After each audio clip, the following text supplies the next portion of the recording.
Good morning, everyone, and welcome to Dubai World Cup Daybreak. We are live from the morning gallop here. It's going to be very exciting.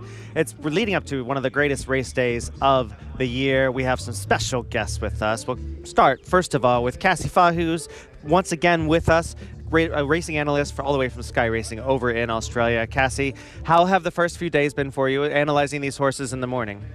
You know, it's been a lot of fun getting to see them because some of them I've seen, some of them I haven't seen. So it's been wonderful to actually get to see them a little bit up more close and personal, even though we were our vantage point was great from our studios, but sort of looking down on them, obviously coming out to the track work first thing in the morning, it has been lovely. And off the track as well, just talking to people, talking to connections, talking to other people with vested interests in this game and hearing those little tidbits that you might not get to naturally hear or read about. So it's been great both on and off the track for sure so far. I mean, and speaking of guests, we have lots of those here today. Obviously, the Morning Gallop is the new rebranded version of the Breakfast with the Stars. There will be plenty of those owners, trainers, jockeys walking around. You may see some in the background. One guy who is a star of international racing is our other guest analyst. This is Adrian Beaumont, the man in charge over at the International Racing Bureau. Adrian, you are so important and integral to getting a lot of these horses here. But as a fan of racing, as an analyst of racing, what have you seen this week that is, well, first of all, welcome, but what have you seen this week that has excited you? Well, it's been great to be back. Obviously, I'm keeping my streak going. I'm probably one of the few people who've been to every Dubai World Cup. I've been coming for 3 years in before the first Dubai World Cup, and I've always enjoyed being on the shows here in the mornings and hopefully tipping a few winners for you. And it's been great. Obviously, I've been at morning track work each day over at the shoot over there, and early starts. I have to admit, I've not been at 3:30 for the Bahrainis, but I have been here for 5 o'clock this morning for see the Japanese, and it's fantastic to see all my friends from Japan here, and I got my new Forever Young cap, so I'm very happy. I unfortunately haven't gotten one yet. I really need to get one of those. I came in this morning with a Loves Only You cap, who came and finished second here in the Shima. She possibly could have won any other year, but she ran into a dynamite race that year. Now, we do have some action that went on earlier today. We're going to take a look at some of the earlier horses that were out, as you mentioned, at 5 a.m. They were enjoying themselves. Yeah, as you can see, we have some of the very best horses going out there. For me, like you said, the Japanese have been absolutely dynamite all week. Even some of them did blowouts yesterday, some fast work. Did anybody catch your eye? I mean, I think in terms of catching the eye, the one thing that catches your eye is the Yahagi team. Mr. Yoshida Yahagi is here in all his glory, wearing his new baseball cap and all the attire. And we've got the 3 horses out this morning: Forever Young and Shin Emperor and Forever and Shin Forever, and they have really attracted attention. I'm used to, when we go to places like the Breeders' Cup, seeing the Ballydor string coming out with Aidan O'Brien, and that is the big event of the morning. Well, definitely the big event over here is when the Yahagi team hits the track. And they've almost mimicked them. Like, you can see that they come out in a string. They always finish up and finish out to go out together. They even had a piece of work together earlier this week. They did that, and also they all come in and they do this little parade around the chute and around the top bend. It's great for the media. I mean, there must have been 50 cameras all just following these horses, and but there's so many good horses out here. Everywhere you look, you turn left and right, and we had horses on the turf this morning, and it was just phenomenal. And obviously, we've got the Japanese horses out early. We tend to sort of move into the European horses, which I'm more responsible for, from about 7 o'clock. And then also normally, I mean, obviously I'm with your show today, but normally we then go to the training track. And there's a lot of European horses like to go on the tapeter on the training track as well. We have a lot of options here. Cassie, obviously you've been out every morning. You've been checking out some of these horses. Has anybody caught your eye?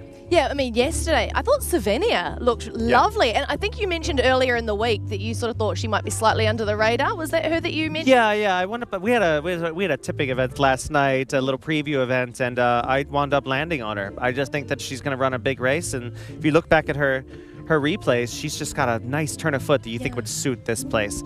And we'll get into her later on, but she's one that I really think will thrive in this environment. If they thought of her highly enough to do well in the Japan Cup, be one of the favorites, maybe they weren't far off, and they brought her here to redeem herself. So. I've just been to Riyadh, obviously. Okay. Another of my client tracks run the Saudi Cup, and the Japanese are becoming a dominant force. You know, we've seen them moving into America, and a success at the Breeders' Cup, success at Saudi. Obviously, we had fantastic time of things here last year as well, and you have to respect every Japanese horse. We were talking last night at the preview night that you hosted, Michael, that a lot of the Japanese, some of the horses, the form can look a bit ordinary because they finished sort of 7th, 8th, 9th. Yeah. Then you realise they're only beaten 2 or 3 lengths in Group 1s. So you have to respect every runner here. And you have to do your homework with the form as well, Cassie. These are races that you kind of have to jump in and dive into a lot of replays. This is, especially with the turf form, really, really tough turf races. You can't see 7th or 8th place and expect it to be a bad run. Yeah, and there's form lines from literally all over the world, and if you're not so involved in those jurisdictions, you really do have to knuckle down and do your homework on those. And you alluded to, Adrian, you know, all of the Japanese have to be respected, and I think sometimes we're a little bit guilty of, like, the Savinias, the Jerezes, those ones that aren't the big flashy big names that we all know, and that's still great horses that are out there. And the thing that also is slightly confusing to a European market is the range of the trainers and jockeys. You know, quite a few unfamiliar names, and there'll be a few unfamiliar jockeys over here as well. But you have to respect all the guys coming here, and you know, and I think there's definitely on the world markets there'll be some value to be had each way on some of the Japanese outsiders. Yeah, I think there's a lot of times, especially when you see Japanese jockeys we haven't seen before, you think that maybe you're getting a better well, we say better price, better option than, say, like if they booked William Buick, it might cut them in half, because obviously we all know Mr. Sakai now. Ryosei Sakai is obviously a world-class name, but a lot of these young and up-and-coming, we're moving away from the Utakas of this world into the new generation, and we just have to keep our eye on the form. And what fascinated me this morning was I was keen to meet the trainer of Dan and Desile, because you know, that's a horse that I respect, and I only to be told, no, he's riding the horse out this morning. So, so some of these young Japanese trainers actually riding their own horses out. Yeah, fascinating horse, Dan and Desile. He's Cassie, I know he's kind of flying a tiny bit under the radar on the market, I think, right now. This is a horse that is more accomplished than Shin Emperor and had twice the price. He's 11-1 as opposed to 11-2, which I thought was fascinating.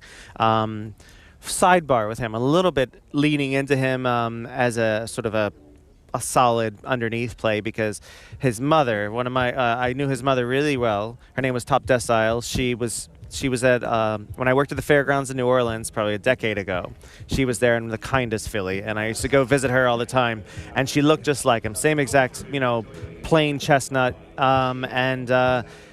she's put in a lot of class, and you see this a lot with these Japanese. Not to get too much into breeding, but they've really dived into buying American top-class mares with a little bit of pace and precocity, and especially at 2, and breeding them with their solid, steady 10 to 12 furlong turf horses. I think in the last 30 years since I've been doing this sort of job out here in Dubai, what I've really noticed is the quality of the Japanese has come through the dam lines. You know, obviously they had the famous Sunday Silence sire lines and so forth. You know, we have some great stallions over there, but we're also seeing the product now of the dams, particularly the ones they bought in America back, you know, 10, 15 years ago. Yeah. And we're seeing really that quality coming through. We're also seeing the young trainers who probably a little bit more worldly wise than the old school trainers. A lot of them have worked as assistants in America or Europe. So we're seeing a lot of these young trainers are now very good. And the quality of the jockeys has definitely improved. I think having those European jockeys like Christophe Lemaire, Christophe Soumillon, those sort of riders riding regularly in Japan has really upped the game of the Japanese riders. You mentioned Ryosei Sakai a second ago. We just saw Shin Emperor on the screen. He's a fascinating horse.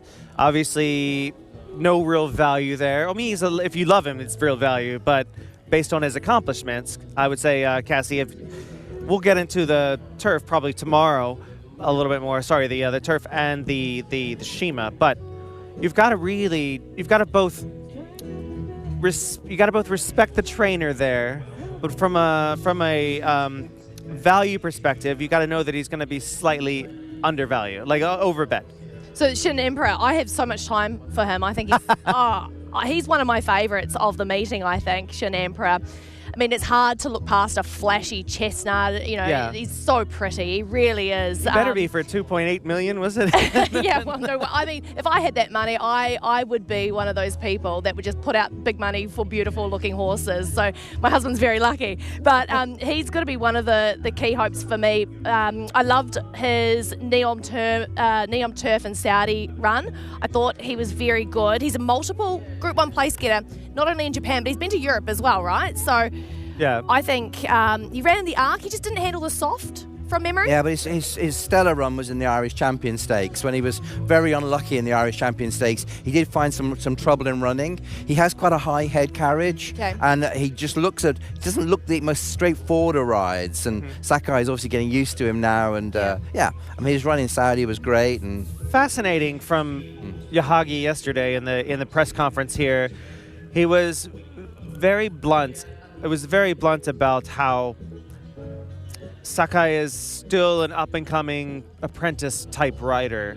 I don't know if he's technically still an apprentice in Japan, but I don't know how many races he's won there. But he tells you there is room for improvement, but he says he kind of believes in him. Like, you know, and he gives him he believes in his talent, and he really gives him a lot of opportunity because he knows that he's going to be, I guess he knows he's going to be very loyal. That's my guess, obviously. Yeah. And that he's going to basically learn as he goes along, and who knows what he could be. I mean, remember, like, we'd had some great young jockeys in the past who stepped up when it really mattered. You know, obviously the greats like Cawthon come to mind, when he was 16 years old when he won the Triple Crown in the States, and then went on to be one of the best European jockeys in history. He's a de facto stable rider for Yahagi, but interestingly, he doesn't seem to ride for many other trainers either. Yeah. You know, and obviously, even though Shin Emperor is owned by Mr. Fujita, he doesn't seem to ride for Mr. Fujita as such. He is Yahagi's man, isn't he? So and one thing that's interesting, and you guys may or may not know this, but Ryusei came over here for half a winter and spent plenty of time here in Dubai about 4 years ago, and really put in his time to get to know all the tracks, not just here. I saw him ride at Sharjah. So, I mean, that's a claim to fame. He's done proper schooling. He rode Arabians in Sharjah. Yeah. Like, he got my respect there. So these are 40,000 dirham races. He didn't care. He wanted the experience. And he's just a bright-eyed, good kid. When you're poking holes through some of the form of the horses that he's riding, you want to say, hey, this young rider may make mistakes against the likes, you know, of the Sumions, the Velasquezes of the world. But his rides in Saudi, I thought, were immaculate. I mean, he's talk about particularly good from the front. I mean, he can come from anywhere, but I really respect he's obviously got very good judgment of fractions, because he's a very good front running rider. And he's diving into it a whole lot more. And we're seeing also in Japanese racing, he's come along with the times. They've been a lot more pace dependent. They're a perfect amalgam of, for me, Australasian racing in general, where it is kind of a balance of both services and pace dependent. The absolute reliance on it in the States, and the European horses that have to go that distance of ground. And you're seeing all of that all together in Japan. And he's got to learn it quickly, but he's doing it really well. Yeah. So, I mean, I look forward to seeing where he goes as much as I do the horses he's riding. But right now, I don't envy his pressured situation riding the highest-rated dirt horse in the world, if not the highest-rated horse in the world now, 128 in Forever Young. So, bless his heart, as we say back home. He's got a lot to handle, Cassie. Do you think, you know, speaking of Shin Emperor, do you think he'll be able to step up against some of these horses? Obviously, we talked about Danan Desile, has a sparkling record compared to him, but Shin Emperor's far more fancied. Well, I think he was ridden quite forward, just how we were talking about the jockey, a good front-running jock. That might be the key to him, because I think that's how he did win in Saudi. So if they can sort of utilise those tactics, yes, he's got to get past the likes of Rebels Romance, who I do think is probably my top pick in the race, but I think Shin Emperor has to be a top 3 hope. And you just can't see him out of there, can you? Like, you can't see him out of the. I just can't see him out of the picture. I'm just not sure he can win. I can't see a race where he finishes down the track at all. He's definitely a trifecta top 4 hope for me. Top 2 probably, actually, behind Rebels Romance, if I'm going to be really honest. Shin Emperor for me and behind Rebels Romance. But if they get him to the front, I think that's probably maybe his best way, just on that recent Saudi run.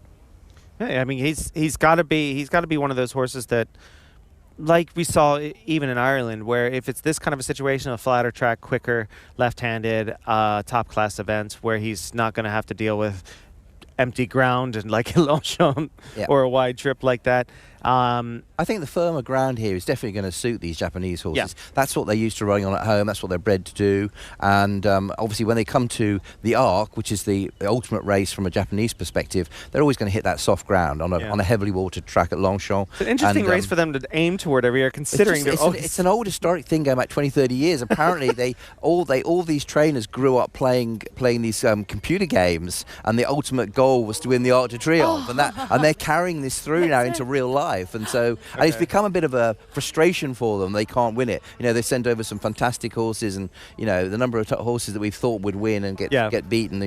Deep Impacts and all these really superstar horses. So I do. For me, I know the World Cup is the most valuable race here and the most important race, but for me, the Shima Classic is the race of the night. I mean, the quality, the depth of the Shima Classic is unbelievable. We've actually had some really, really good verge of Group 1 horses in Europe that have looked at this field and said, actually, I'm going to be 50-1 in this race because it is so deep, So has that actually affected some of your? Because you're basically like a talent scout, aren't you? Yeah, so did that affect getting I've lost at least 2 horses once they knew that what the likely field were. That they said, actually, we have no shots here. And in fact, one of them, a horse called Straight, that would have run in the Shima Classic, was invited for that. He actually defected and he supplemented for the Gold Cup because he said, I'm a 66-1 shot in the Shima against the likes of Rebels Romance and Calandagan and just Japanese a sidebar horses. on Straight. It always fascinates me that, I've studied his form. As his best piece of form over in Italy in the Gran Premio del Jockey Club, he couldn't keep a straight line. No. And his name was Straight. You showed the video last night, and I was astonished. I'd not seen that video before, Michael, and to see him coming down the middle of the track in a sort of very obscure way. But now his best form was when he was second in the Prize von Europa, beaten ahead by the aforementioned Rebels Romance. But the Rebels, I mean, it's a remarkably good race, the Shima Classic. When you look at the quality of the horses, you've got horses like Caliph that are 25-1. They're proper good horses. So and you mentioned Chavinia, 16-1 shot. No, I love her. Remarkable. I think Chavinia huge. Yeah. And the mare's a huge bonus there. So over the history, especially over the last few years, the Shima has really elevated its status, and I think a couple times it was vying for Race of the Year as far as ratings go. It's just they've really done a great job of elevating that race. This year we also have the Shaheen. It's going to be really tough. We'll go over that a little bit later. But let's look a little bit back at some memories here. We've been going every day over a few Dubai World Cups, 4 or 5 in a row. And we're going to start with 2016 here in just a moment. This will be the, this is California Chrome, isn't it? The second time he was in there. Now, he came in the first year. He didn't get a lot of love. Here we go. He didn't get a lot of love that first year. Finished a good 3rd. But as a 5-year-old, he came back and he was a monster and absolutely bolted up here while his saddle is slipping with little Victor Espinosa. You can see his saddle slipping all the way back, and he still wins for fun. Chromie, and then, of course, he came to Newmarket for an ill-fated mission to go to run at Royal Ascot. And I had him every morning out on the gallops in Newmarket, which is sort of horse heaven, really. And remarkable horse, remarkable owners, of course, quite controversial owners. Yes. But what a fantastic horse he was, and the pride of America at the time. And speaking of fantastic and a phenomenal horse, my very first World Cup in person here was 2017 with Arrogate. It rained all day. The track was really odd. It went from speed favoring to absolutely speed hating, and Arrogate beat one of the greatest horses of my lifetime in Gunrunner, like he was standing still. Won this race, was never quite the same after this. He probably exerted himself a little bit too much. Yeah, but he put together 4 of the best performances I've ever seen. The depth of that race was really strong, wasn't it, Michael? Yeah, it was a proper race. I remember I watched it from the judges' box that day with Stephanie and the team up there, and at Arrogate, he was just awesome. Of course, Bob Baffert, the whole story around the horse. He was a gorgeous looking, unusual coloured grey horse. And I never felt so bad for Connections in finishing second and gaining a few $1 million as I did for Gunrunner, because he would have won probably 3/4 of the World Cups. Yeah, absolutely. And what a great side Gunrunner has proven to be for Mr. Winchell too, you know. So, and Arrogate, sad loss, for him to go so early. Now, the Thunder Snow we see on the screen right now, he's got 2 in a row. 2018 was the first one here. He was absolutely enterprising that day. He went to the front. Sumion slowed it down. They kind of dismissed him. I think that was the thing. The big favorite was in second there, West Coast, and he never did any better. And Simeon, as we know, is absolutely fantastic jockey. And wasn't it great? Phenomenal rider. Yeah, this is the pinnacle of Saïd bin Sarour's career, wasn't it? And he was a really good horse. I mean, he'd been a very good horse as a young horse. Didn't he go to the Kentucky Derby as a 3-year-old, I think? And he was a very, they always thought of him as an absolutely top-class dirt horse. And no, fantastic. So hard to win back-to-back World Cups, isn't it? And in 2 different styles, so he was stalking them the second time around. And this race, he was actually a little bit short on fitness, and he still wound up winning because Gronkowski was maybe a Group 2 horse at best. Yeah, and that wasn't such a strong renewal in fairness. So it was a great training feat by the team over at Al Qaz. They took great care of him. Speaking of Al Qaz, we're going to look a little bit at the runners in the Al Qaz Sprint because we didn't get a chance to really go over it as much as we would like yesterday. So let's look at the field for the Al Qaz Sprint. These are the runners. We're going to have a really, really, really tough race, I think, if we can get the truck to put on. There we go. We have Audience in there. We have Audience in there who looks very tough. Comes anywhere near that form of his best runs. I think that regional, we got a proper grade 1 winner in there. Quinault has to improve. Marban has done quite well. Easy Vungu Vungu, fascinating horse for Graham Motion, who always has them ready. That one, How Deep Is Your Love? How Deep Is Your Love looks like one of the very best horses in the race. You go all the way down to the very bottom. You got Believing, one of the co-favorites in the race. And we got a couple more on the next page here. Fascinating race. To me, it's going to be... It's going to be one of the more difficult races to pull apart. We'll take a little bit of look at the form of last year's race. This is a replay of the 2024 Grade 1, Group 1 Al Qaz Sprint, won by California Spangle. This is important because we get a good look of how those races run, but we also see the form of a horse that's going to give us an idea of what the favorite looks like in this race this year. So California Spangle is going to come in with similar form lines as How Deep Is Your Love. Yeah. And right here he wins fairly impressively. He tiny bit of a drop in class in here after running against the best sprinters in the world in Hong Kong. Do you guys see any similarities between him and How Deep Is Your Love? I think the thing about How Deep Is Your Love, it just proves the quality of the Hong Kong sprinters. Yep. Probably the horse that we are missing here is probably the best sprinter in the world is Kai Ying Rising right now, who's an absolute superstar sprinter in Hong Kong. And this horse brings in all that Kai Ying Rising form. And I do really think it's interesting on the world market now. It's been coming to favourite. I think people have latched on to how good How Deep Is Your Love is and what a big chance he's got. I think his last win, Cassie, if I'm not correct, was on the straight, as in he was able on a straight course. He's run very well around the bend, but he takes a bit to get going, and the straight course might suit him a little bit more.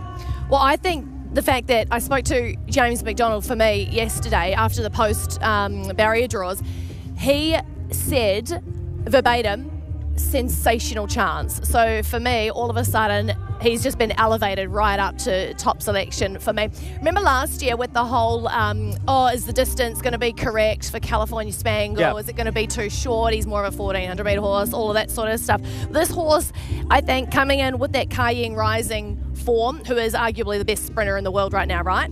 That is going to be enough, I think, to see out this race. How Deep Is Your Love? He's got only a quick little dash, though. So he's got to be cuddled up and then dash for it. And you see on the screen right now, he's down there on the rail, kind of biding his time. He's about to make his move here. This is obviously a Group 3 handicap. He was carrying the house, basically. He was the high weight in this race and won quite impressively considering all of that.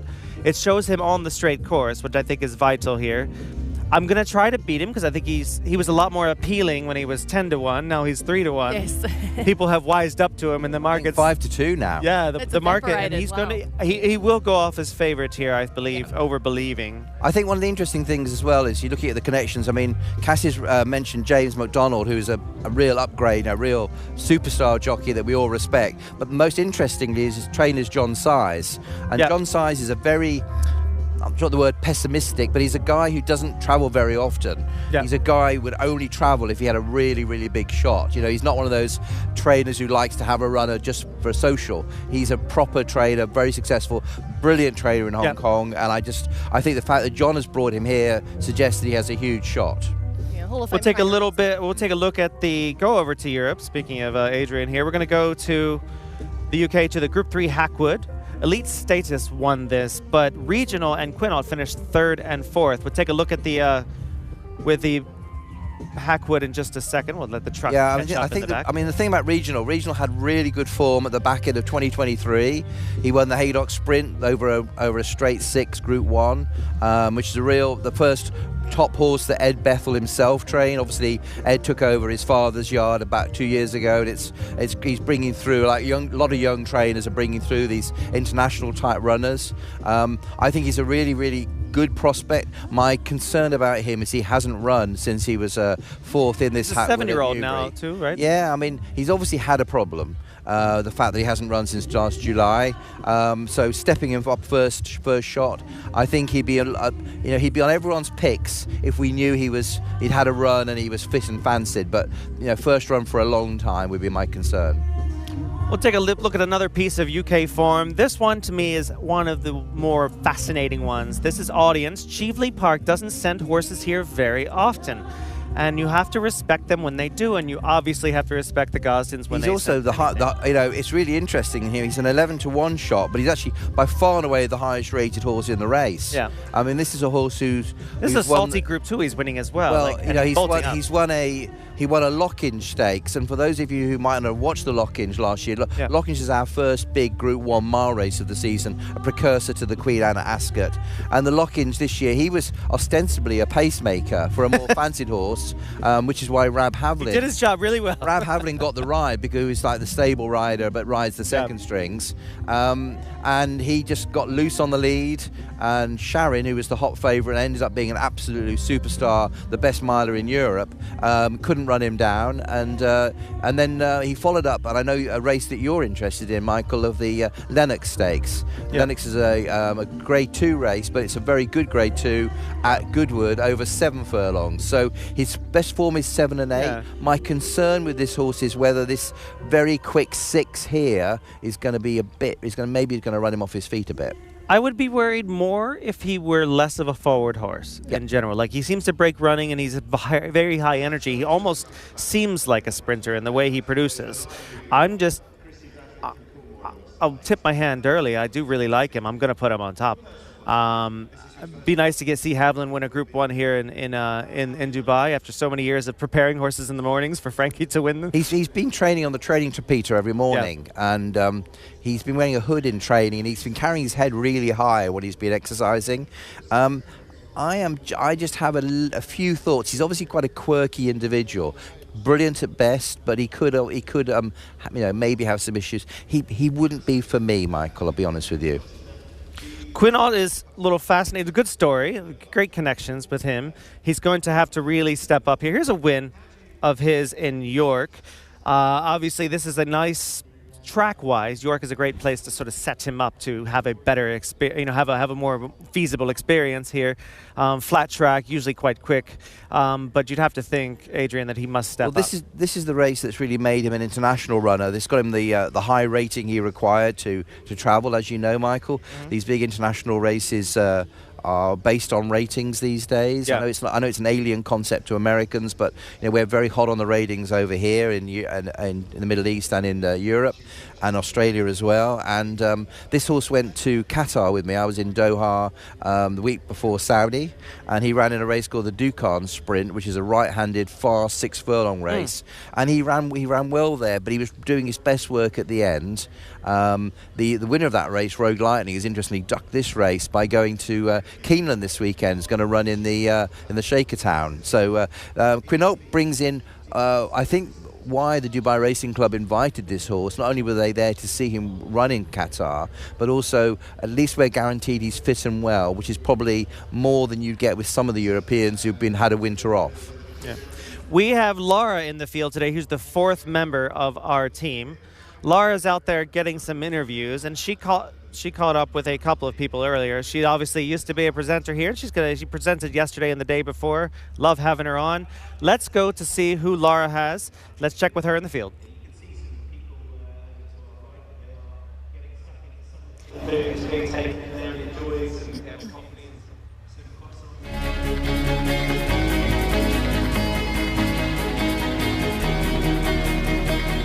All right. We're going to go back to Laura in just a second. Let's try that again, guys. Live television, it's fantastic, isn't it? All right. We're going to go back to Laura in just a moment. We're going to sort that out in just a minute. But we'll see what fascinating guest that she had here. We're going to go back to Laura now. Are we, guys? We good? All right. Well, in the meantime, I'm going to ask you guys, as you look at the European form, how do you think it stacks in the outcalls compared to some of these? The one horse we've not talked about at all is was the favourite, could still be the favourite, is Believing. Yep. She's a filly I know extremely well. She was probably the most unlucky horse in training in Europe last year, in that she just kept knocking on the door of every Grade 1, beaten by an exceptional sprinter in Bradshaw. Bradshaw's now gone to stud, so she hasn't got to worry about him anymore. Yeah. I thought probably she looked a bit jaded at the end of the season when she ran she went to the Breeders' Cup and she wasn't really training great, and she went in the gates and then backed out the gates and ended up not running in the Breeders' Cup. Gotcha. She then went through the December sales at Tattersall's and made 3 million guineas, bought by the Coolmore Group, bought by MV Magna. And I thought, oh, well, bought as a broodmare. So yeah. A great... They love their sprint mares. A great initiative to leave her in training. And, speaking to George Bowie, who's a big up-and-coming trainer, some of you guys back at home might not have be so familiar with George. He's probably the most up-and-coming trainer in England right now. He's just moved into a massive, great training yard that used to be Godolphin pre-training, Craven Stables in Newmarket. Mm-hmm. He's the real breakthrough trainer of the last couple of years. And Believing is a really good filly. They put a new exercise rider on her, a guy called Jordan, who's been riding work on her this morning, the last few days, and she's working really well under him. And the interesting jockey booking is that they were using a jockey who was never sat on her before, as far as I'm aware, in William Buick. Okay. Obviously, if Ryan Moore had been here, I'm guessing he'd have rode her because she is Ryan's ride normally. They have a stable rider in Billy Loughnane who's not riding her. So William, who's obviously the king of Maidan, I mean, no one rides more winners than him at the highest level. So he's a great booking, but an interesting booking that he wouldn't be familiar with some of her possible quirks. Yeah. And she is going to be a late load. We've already spoken to Shane Ryan, and we've requested she will be going in the gates late. Has she been behaving this week? Have you seen her at all, Cass? Yeah, she has been behaving well, although the first morning she was out, because obviously these horses, they flew in on Saturday, so they didn't train until Monday morning, and then she just began to look as though she was going to duck out when she got round to the chute, but the jockey was alert to this and just sorted it all out, and I think she's going great. She's certainly moving better than she did in Del Mar, and I do think she's got a hell of a shot. I mean, she's very good on a straight track. Yeah. That's the other thing. Will she see out the 6 okay on this course? Absolutely. I mean, I know she ran well in the Abbey and she ran well in the Nunthorpe, but she's got a fast 5 furlong form. But actually, she's always running on at the end of 6. So this time last year, they took her as a young 3-year-old filly. They took her over to Hong Kong and ran her in the chairman's sprint at that April meeting. And unfortunately, it bucketed down with rain and came up a wet track there. So we threw that out. So I'm delighted they brought her here. This is the place for her. Straight 6 on a quick ground. I mean, obviously, although Cassie and I are probably favouring sticking with How Deep Is Your Love, Believing would be in my heart, and I really hope she runs well. So, yeah. And just on the fact that she was bought for the huge amount, and then Coolmore and Mr. Magnia have opted to keep her in training with the same trainer as well. You know, they've kept her with George. Very rare. You alluded to the fact that he's a real up-and-comer, and that just speaks volumes that they believe in him as well, don't they? Oh, 100%. And I don't know if they have other horses with him, but I'm imagining they probably will, because they like to have a few horses in Newmarket. Talking to a few of the trainers from England, they have a few horses, particularly for Michael Tabor, if not for the whole Coolmore group. So it's a great honour for him to have them in their stable, and I wonder if they've had any impact on the choice of William Buick as jockey. Yeah, I think that there's I think that's nothing but a plus. That's one of the things where I think it puts her, especially on this track with William knowing it so well, and knowing how to see it out in that straight 6 here, and he does so well with I think with her quirk, she takes the mickey a bit, what I would say. And I just think that William, who he's sort of that angelic face, and you think he's such a kind young man and polite young man, but he's going to take no nonsense, is he? Yeah. So it's very tough. He's a high competitor. We call it in the States. Like, he gets out there and he's not giving anybody any leeway. I'd love to see her run well, especially after the nightmare that happened in the Breeders' Cup. The whole week she didn't want to train. I always tell a funny story because there's a gap. There's that gap in the at Del Mar where there's about 40 feet across, or maybe 30 feet between the entrance and the exit. And she entered the track with the rider. She made her own left turn and exited immediately. And she decided she wasn't going to train that day. She didn't train 2 days. I mean, that, which is why I thought they'd finish her. So the mere fact that they've persevered with her is suggests that George is seeing something different to what we saw in Del Mar. We got some of the horses that are slowly coming out here for this 7 a.m. lot. Screen's a little bit shiny. I really can't quite see it, but I can see, I think that's number 4. Deer Mile, I think that one is behind us, but that is but yellow. Well, we'll see. We'll see when they get out here in just a moment. But I do think that there's a lot to like in a lot of these horses that are coming out in this second lot, some of the better horses in general. Well, you see, for the viewers who might not be familiar with how it works here, we have various slots done by regions. So we had the mostly Japanese horses going out at about 5:15 this morning. We did have a few Americans and the odd European as well. We then go into a renovation break, and then we have the training of the local horses, which is why you saw a lot of the Bupat Seamar horses a bit earlier. And now we're just moving into what we call the 7 o'clock session, which is the horses that are in quarantine. So we're talking most of the European horses will be out in this session, and a few of the Americans as well. So the horses coming from the quarantine, it will be training as we speak. We're going to take a little bit look back. You mentioned, just a few moments. We'll come back to that. Live television is fantastic, isn't it? Now, we have the horses that are on the track right now. I believe that is Heart of Honor coming out. He loves this track. We're going to talk about the UAE Derby after this race. I think that, well, let's talk a little bit about Jamie Osborne. I would love to see him run well. Okay, we're going to take a look at a piece of form right now. This is going to be the Prix de l'Abbé. You had mentioned earlier. Oh, actually, they're putting up the UAE Derby. Just kidding. We're going to go to that race instead of looking at the form for some reason. Now, if we can take this off the screen, that would be great. And let's go back to the live shot of the horses on track. That'd be great. There we go. Now, Jamie Osborne goes into the UAE Derby this year with a live horse. He's won the race before. He's great for the game. He's great for racing. He's a really fun guy to be around. Any chance for Heart of Honor to get it done? Yeah, well, of course, he is the man who made his name in the UAE Derby by winning with Toast of New York. Yeah. That went on to run second in a Breeders' Cup Classic. So the UAE Derby is very close to his heart. I think this is a most amazing story, that how a horse has come over here on such a low rating and has just burst into the scene. And we are not used in I'm the European rep for the club, but I'm not used to seeing horses running on the dirt, particularly 3-year-olds on the dirt. I've always said there's a gap in the market because sometimes those 3-year-old dirt races can be a little bit weak over here, not much depth to them. But my word, hasn't he done well with this horse? He seems to Cassie, he seems to just have a lot of class to him. I know you've seen the races here. He always runs his race. Yeah, and he has that advantage of having been around here on a fair few occasions. Now, I think he went through the gates a few days ago, so he's still learning what it's all about.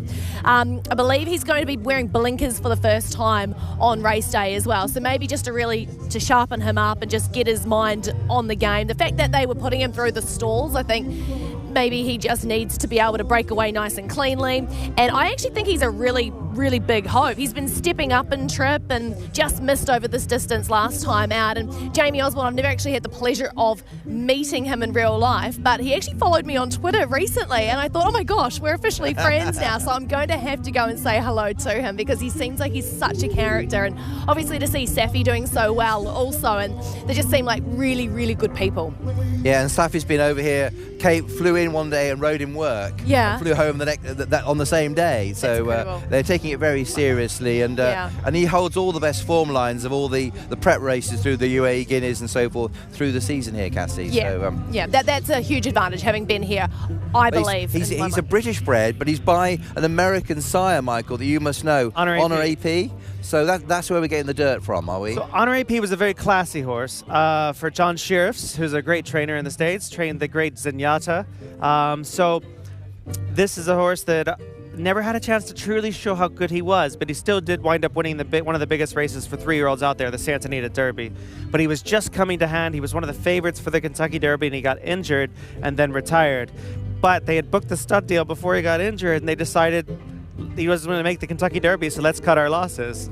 And he's turned out to be okay. I'm guessing that if Golden Vekoma was in this race, he'd be probably odds-on favourite, wouldn't he? And obviously, we haven't got Golden Vekoma here, so this horse brings in all that form. He's second to him twice, and I think he's not even favourite. That's what intrigues me. I think the favourite on the international market is an American horse in Flood Zone. Yeah. It's Flood Zone, I think, is very much the horse to beat based on connections and speed figures. He's very quick, but he's got a lot of questions to answer, and there's no real value there. You know what I mean? If we can take a moment now in the truck and put up the horses for the UAE Derby. Let's just look at the runners for that race since we're talking about it. Bring it right up. Yep. There we go, guys. Now, we have... No, look at the UAE Derby, not the Shaheen, guys. All right, we'll bring that right up in just a second. See in the background on the screen here, we have, looks like Romantic Warrior having a bit of a gallop there. If we can take the Golden Shaheen off the screen and put up the UAE Derby, that would be great, guys. We'll do that in just a second here. There we Certainly go. a lot happening here on track. It's good to see a lot more connections coming in. Can we please put up the UAE Derby, please? Thank you. Whilst we're having a few technical issues, it's great we're able to sneak over our shoulder and watch Romantic Warrior going down the straight with his lead horse. There we go. Romantic Charm. By far and away the most interesting thing happening today, don't you think, Cassie? Yeah, I think so. I mean, just any excuse to get a look at Romantic Warrior is fantastic, and look at him just casually going down. He had a really nice piece of work on Tuesday. James hopped off and said, absolutely spot on. He's leading into this so brilliantly, so nicely, and just feels... Does James ride track work on him? Or? He flew in and he went, I think he flew in Monday night, jumped on him Tuesday morning for that, and then I couldn't quite catch who was out there now, but yes, he has. There we see him on screen now. There is Romantic Warrior. We had a second there to look at the UAE Derby. We'll get back to that in just a minute and look at some form, but in the meantime, we cannot take our eyes off one of these stars of the show this week, Romantic Warrior. He's got Romantic Charm in front of him, his little work buddy, who travels the world and basically tags along for free and enjoys his life. I'm sure he's a decent little horse in his own right. He's just taking a little bit of a hold here. He's just keeps grabbing the bit a little bit. He's keen to go a bit faster. Obviously, I was with this horse in Saudi for a couple of weeks, and we had the same sort of routine every morning in Riyadh, and he just loves the game, Romantic Warrior. What a superstar he is, and it's a shame that we're not seeing the great rematch with Forever Young in the World Cup. That's probably the if this is a boxing match, it's the one we want to watch. But in fairness, he's going back to the turf, which he loves, and who can blame them for the huge amount of prize money he's going to win? Hopefully. You have to wonder if they were tempted after they saw the lack of depth in the World Cup itself, outside of Forever Young, just to throw him in again. Yeah. I was surprised that Factor Cheval didn't go back onto the dirt for this race because, he ran fairly well on it before, and the race is outside of Forever Young. It's a great race for second. Cheval won here last year, and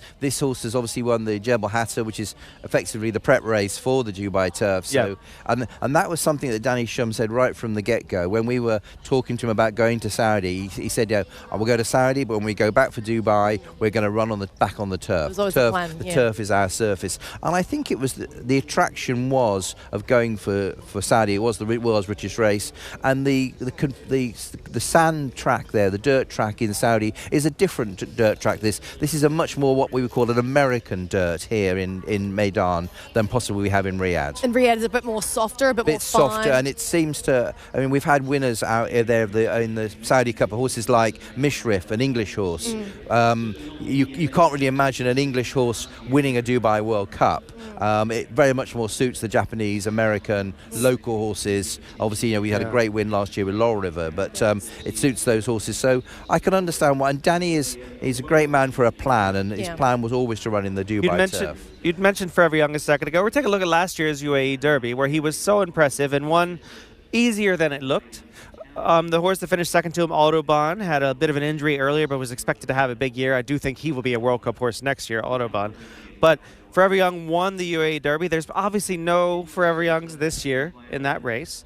We were hoping to get Luxor Cafe, but he's going to go straight through the Japan route to the Kentucky Derby instead of the UAE. Maybe the 4 weeks out from the Kentucky Derby is a difference. It's really interesting with Luxor Cafe that he won the Hyacinth. It was only a listed race, but it must be a very good listed race because the first and second are absolute superstars in Japan, and we've got the third, fourth, and fifth, I believe, running here in the UAE Derby. So if they run well, then Luxor Cafe must be really serious. Absolutely, that Hyacinth. It just goes to show, in some jurisdictions around the world, you need to be a Group 1 or Group 2 to be a proper race, but in Japan the level of horses is such that even a listed race can throw up some serious horses. Speaking of Japanese 3-year-olds, a horse that did not run in the Hyacinth but is the highest rated of them is Shin Forever, as you see here, finishing a fine second in the Saudi Derby on our screens right now. Golden Vekoma, a local UAE horse who won the Guineas here, he winds up beating him. A little bit of a sloppy race on the wrong lead there. They were getting tired at the end. Does that, Cassie, does that kind of bother you at all as far as the stamina goes, stretching out? Well, I'm not too sure about that, but you did mention, Adrian, the fact that if Golden Vekoma was in this race, that he would be the favourite, and so that automatically sort of elevates this horse into first, does it not? Yeah. So maybe that's an easy sort of answer, perhaps. But I don't believe, no, to answer your question. Golden Vekoma holds all the form. He holds all the cards. He holds Heart of Honour. He holds Shin Forever. We've got to work out which is the best form line. And what I would suggest is, if we think about this time last year, Michael, we were having this same conversation about the Japanese form coming into this, and the Saudi Derby form was strong, and I think probably is strong again. And so therefore I think we have to give serious consideration to Shin Forever. My concern, and I think you two are mentioning it really, is whether he's going to stay this extended trip. And the Saudi Derby is only over a mile. The speedy pedigree too. He did seem to be running out of gas, and he's by Complexity, and I've looked through Complexity, who's got all his form and his progeny are milers really. Yeah, and he was a miler. So I just feel I'm worried about the trip for this horse. Yeah. But there's no doubting. I think he brings in the best form, the highest rating form. We just saw a horse that also has to answer that question in Flood Zone. He is, you mentioned, the favorite. He has to step up, and he is by a speedy sire as well in Frosted. We just saw that form of him winning the Group 3 or Grade 3 Gotham in New York over a tiring track. And that was a tough race on him, but he's bounced out of it really well, and he's got to step up in trip again. He stepped up from 6.5 furlongs to a mile last time. He steps up the exact same margin, another furlong and a half. This horse has been bought in training with the Wathlan Racing Group, which is the Amir of Kuwait, and their American agent is a guy called Case Clay. And he's bought that horse specifically with this race in mind. And when I was with Case and the Wathlan team in Riyadh, what they were doing was they were hectoring me. They were badgering me to try and get a start in this race. And and obviously he went and he won the Gotham, was it? He won the Gotham in Aqueduct, and that's good enough to get him a run in here. And he's now gone as favourite in the world market. Yeah, and he has enough points to already get into the Kentucky Derby, so they're just taking another route to get there. And Brad has 2 or 3 horses, including Tappan Street, who won the Florida Derby, who are prospects for that race, leading prospects. I'm intrigued to see whether or not Flood Zone can live up to it. I've warmed up to him as the week has gone along. His works have been impressive. The way he's very uncomplicated in the morning for an inexperienced horse. Watching the video of the Gotham last night at your show, I was thinking that the ground looked very deep at Aqueduct that day, and they were almost running in slow motion. It was very different sort of surface to what he's going to get here. But obviously the Wathnan team, they're serious players on the world stage, and it's really interesting that they bought this horse and focused on this race. And we're looking at the local form here. Now, this is the Albastakia. Galactic Star barely gets there. We had mentioned Heart of Honor earlier. He just barely misses it with Safi. Really tough go of it. Not the prettiest race to watch, guys, but, you know, I mean, Cassie, do you think that Galactic Star can step up at all from this effort? But he does get over there, doesn't he? He does get over the 1,900 metres, even if he falls in by a small margin. He still sees it. It must be noted that this effort was on a very short rest after a very hard 7 furlong or mile race. So he came back quickly, and he was probably a little bit tired, but he did get a peach of a ride from Richie Mullen that day. He just rode him perfectly to the tee and got a little bit lucky that Safi had a delay. Yeah, okay. Well, maybe he'll need a little bit of luck. So, but that still then brings into Heart of Honor for me over that distance, Query. And if these ones don't see it out at the end of the day, that extra 300 metres, they're going to feel the pinch. If they can't see it out, they're really going to struggle. Yeah. And then we might see those ones that have seen that trip really come to the fore. I'm intrigued. I mean, in terms of getting the distance, there's so many of these horses we're worried about the trip. Is there going to be some rabbits who are going to set a fast pace in here, do we think? Any of the locals who might go on? Or I think Raffit will go up and be in the front with them.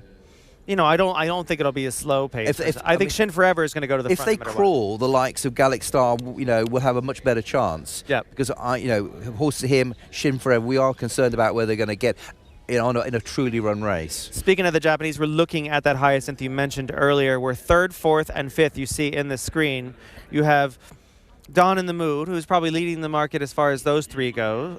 He has to improve, but he did have a slightly more favorable trip last time. There was no pace in that Hyacinth. As you saw, there was basically merry-go-rounding all the way around, except for Luxor Cafe running well, and the runner-up. The one trip note I will say is that Amaya Daytona, who gets Christophe Lemaire back out of that race, had a really bad start that day and is very highly regarded, and did run Luxor Cafe to the wire in their maiden race, 3 back. So he might be slightly better than we've seen. And he's a solid each way for me. And they've all got the headgear on, haven't they? So Amaya Daytona is wearing a hood, and Don in the Mood is wearing a shadow roll. Dragon is wearing a shadow roll. So they've got lots of kit on, and Amaya Daytona is a real outsider on the world markets, and I think it's with Lemaire on board. I think it's a really interesting shot. You know, he's by Drafong's, who's a good sire on the dirt. So yeah. I mean, Drafong has done extremely well over in there, and like you mentioned, the mare. If you look back, and I'm gonna age myself here, but like she dates the very close family to like old Georgia Hoffman, incredible breeding in the States. Family of Sky Beauty, who was for Alan Jerkins and a lot of horses that he trained, traces back to a champion sprinter as a filly named Gold Beauty and Stick to Beauty. This is the family of De Jour. This is a serious speed on the bottom. Speed on the top, but enough stamina in there to make me think that there's 1900 is going to be no issue at all. I mean, if we're taking the Hyacinth as the form line in Japan, then we're looking at Don in the Mood, really, aren't we? So as the most fancied probably of the Japanese horses who've raced over there, as opposed to Shin and Forever, who went to Saudi. Yeah, and I think Shin gets a little bit more.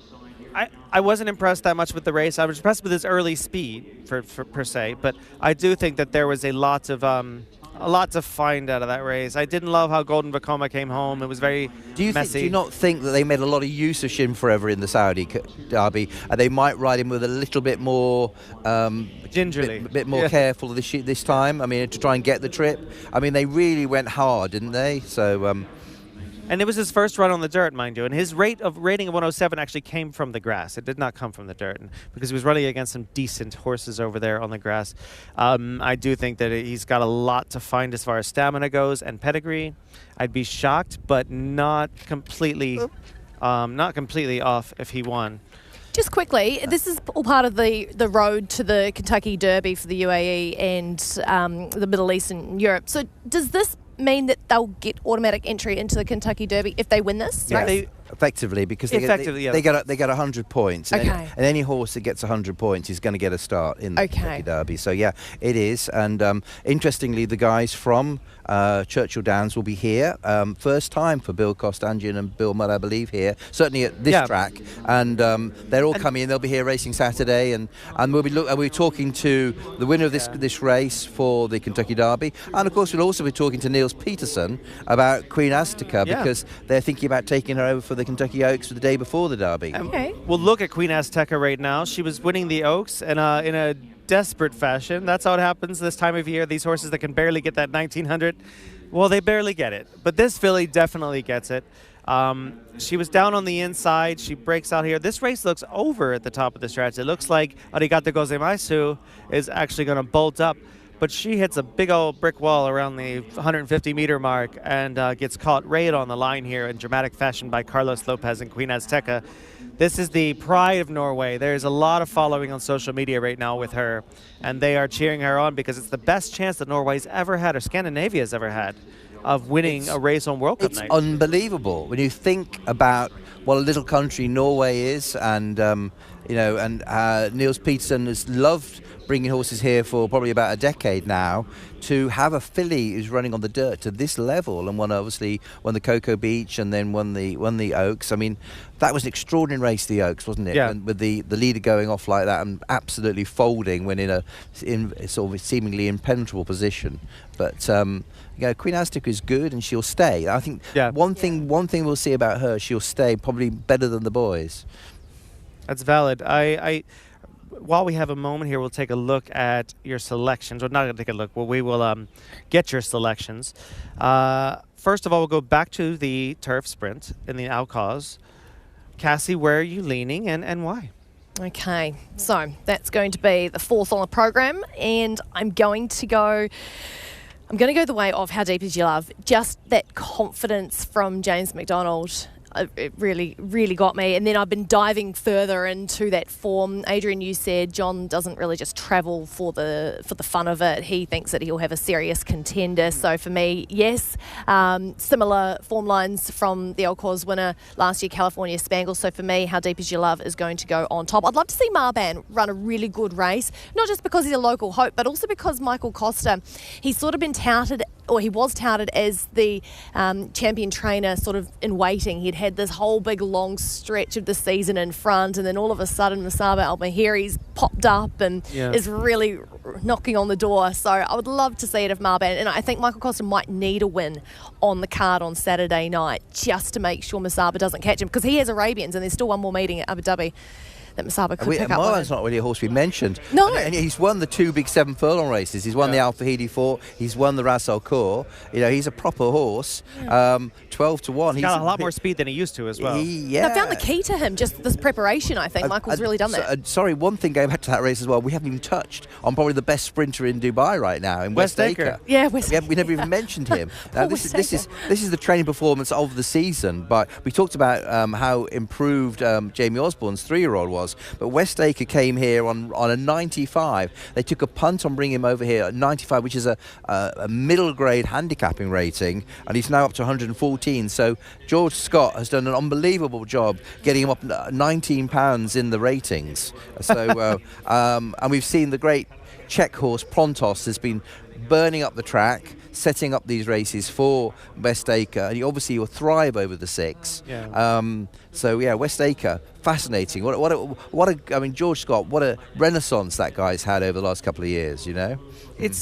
I'm interested to see whether or not he's Al Jassim Part 2, though, where Al Jassim kind of came over here and did well, won the same races as a 3-year-old, but didn't quite pan out in the big race when it mattered. This is a slightly weaker Alcaz than Al Jassim had to face, but I do worry about those horses having some tough races and then stretching out from 5 to 6 and having more to handle. Smaller field than we're used to. Yeah. And I think something you've alluded to over this during the week is that we're not seeing the draw bias that we perhaps saw 4 or 5 years ago here. So, are you landing on West Acre then? No, I'm rowing in with Cassie. I rode in last year at this on this very day when I was asked for a tip, and I went with California Spangle. Not a clever selection, but it was. It won. So I'm sticking with the Hong Kong form. I'm going to hold on to the Ka Ying Rising form, and I'm going to go for How Deep Is Your Love. And I'm really hoping that Believing and Westacre run well for my Newmarket boys. Yeah. I'm going to go with the juicy 9-to-1 price of Audience. I just think that there's a big chance that the horse will run big there. I think the track will suit really well. It's when you go back and watch that Lennox form, the way he handled a quicker going, a more fairly flat course. If he can get away on the lead, he is the highest rated horse in the race. So I mean, I think that at equal weights, highest rated horse in the race in a wide open affair. Who knows? But I think 9-to-1 is more than fair. He's value. For this type of a horse. Now, we were talking about the UAE Derby. As far as selections go, this has got to be, a little less straightforward. It's kind of all over the place. Cassie, where are you leaning? I like the fact that they've been doing some extra schooling with Heart of Honour, putting him through the gates. They're really just trying to tick all of those boxes to make sure that he is ripe and ready for the big game, the big dance. So Heart of Honour, they're putting the blinkers on for the first time. No doubt they would have worked in that, I'm sure, but blinkers on, sharpen him up, try and just extract the absolute best out of him. A bit of a home ground advantage because he has been here for the bulk of his racing, 4 out of, I think, only 5 starts that he's had. Heart of Honour for me, and I'd love to see Saffie Osborne win on the big night. So, and Adrian, are you in the same boat? I am in the same boat, yeah. Sorry, Cassie and I are on the same page here. Heart of Honour, I agree. I think it's an intriguing thing. I'd put a circle around the fact that he's wearing blinkers first time because, that is an interesting move by Jamie to... I didn't think he would need sharpening up, but he was obviously feeling in his training that this is going to be a benefit to him on the day. And I think he'll stay. I think he's got course form. Michael, from all the years I've been doing these shows, that I love course form. It shows a liking for the track. It shows recency form. It shows fitness. I'm going to row him with him. But I'm a little bit nervous about Shin Forever. I think if they can ride him more conservatively, he's going to be in the mix. I had a tough go with this because I thought that, Flood Zone, I feel like is the very much the one they all have to beat in there. I am going to cheer for my friends. Queen Azteca, Rafid is a big long shot. I'll probably put a loyalty each way on him because I know that Doug will have him spot on. And he really likes him. He thinks he's a horse with a big future here. And he trained the mother, Raya, to finish second in this race in 2018. But I don't love 9-4 on Flood Zone, but I just can't. I can't ignore the fact that Are you serious about you keep tipping this Rafid horse? Yeah, each way he's a nice each way. 50-1. I'll take 10-1 each way on it any day. Wow. Holding up the Jebel Ali form. He's just a very good horse that finally got a chance to show it. Got Johnny V on board. Yeah. Big plus. Big plus. He's going to be forward, and he's going to sit right behind the pace. He's going to be sort of free running like his mother and his father were. So I do feel like that's going to be very much to his advantage. Flood Zone, but at the same time, if he runs to the numbers that he's running in the States, he's just a superior horse to these. He's just got to get the trip. That is a question, but he has a lot of stamina on the bottom. I'm going to trust that Brad Cox had him here in absolute top form. He is new to the yard, but still, if he tipped his hand at all, it's that he sent Dustin Dugas, one of his top assistants, over with the horse. When Dustin comes, he's ready. When Dustin goes with the top horses. I know that it didn't work out when he came over for the Saudi Cup with, what was his name, Mandaloon. But he's the kind of an assistant that Brad sends him when he doesn't have to worry about anything. He's ready to go. And this is a son of Frosted as well, which is a good thing for here. We're going to go to Laura in just a few seconds here. She's got someone. And we'll actually go to her now. Laura's in the field with a VIP guest. I'm joined by one of the best purebred Arabian trainers in the world. Alban Demioud is based over in Qatar and France during the summer, and he has RB Mary Lina here. Now, this is a very good mare. She's a 10-time winner, but you're in a hot race. How's she doing? No, she arrived a few days ago in Dubai, and she's traveling very well. She's working very well in the morning. She looks fine, but, the field is a good field, and we never know. But I'm confident. I mean, she won on the dirt in America, so she knows left side is not a problem for her. So that is a good form for her. And the rest now, I will say, we need to compete to see what she can do. But I'm confident for this race. And you sort of know better than anyone how to get them spot on for these big races. What signs do you want to see in the build-up that tell you that she's right ready? No, but I mean, you know, I came many times in Dubai with different horses, so I'm lucky I won one time this race. But to have a good horse for this race, I think he needs to be very strong in his mind, because on the dirt is difficult race, you know, and some good horse on the turf can do it on the dirt here. So I mean, you have to prepare your horses like it should be and bring at the top form as you can. But now, you know, the horse is a life animal, so sometimes, unfortunately, it can happen something. But until now, everything is in a good form, so I expect a good result with her. It's a nice international race, form from Europe, form from Saudi. Who do you think is the one to beat? Yes, it's nice to be here because, you know, Dubai is Dubai. The Dubai World Cup is an amazing, and you can see how it's organized. It's fantastic. I will say it's amazing. I hope one day Qatar will do the same, but until now it's not the one we expect. But they will come. I hope they will come. But of course, to be here today is fantastic, and you can see the best horse in the world that's coming to compete together. So different country is amazing. It's amazing. It's very nice. Well, we're very lucky to have you here. Thank you for chatting, and I'll let you enjoy the rest of your breakfast. Thank you very much. Yeah, it's very good breakfast. Thank you. Thank you. Very, very, very nice. Up on the mule here with, and we talking about Watnan earlier just now with Flood Zone. They came in with 4 technically, but Cagliostro unfortunately was withdrawn from his rail post, especially important for the rest of the horses in the Godolphin Mile. Now they could, as you said, they are ascending, Adrian. They are absolutely out there buying aggressively and smartly, to be honest. Well, I mean, they're doing a few things. So they've got a principal trainer in Alban Jamil, who we just saw interviewed there with RB Mary Lila in the Kahela Classic. They've got Hamad Al Jahani, who is probably the second trainer in Qatar to them, but is now stabled a new market for the summer. Hamad is not coming. He'll be based in Qatar until their 16th of April, which is their last run, and then he'll base himself out of the yard next to Tom Clover's in Newmarket for the summer. And then what they're doing is they're buying a lot of horses in training, and they leave them with their trainers. So they're buying them, leaving them with the likes of Brad Cox in America. John Gosden's got horses for them, had Gregory for them. As I say, they're running this horse in the Shakertown with Tom Clover, sort of Rogue Lightning, and they've got lots and lots of horses. Carl Burke is here. We saw Carl here. He won a Norfolk Stakes for them last year. He's got 2 or 3 really, really nice types for him. So Wathnan it's like a nascent Godolphin. We all remember when Sheikh Mohammed set the Godolphin operation up with a global view. Well, this is the new global view, is the Ammo Racing. A bit like Yulong in Australia, Ammo, and in England as well. We have these new racing operations that sort of drive, buying up all the best horses and making the racing around the world so much more competitive. They've hit show in the big one too, don't they?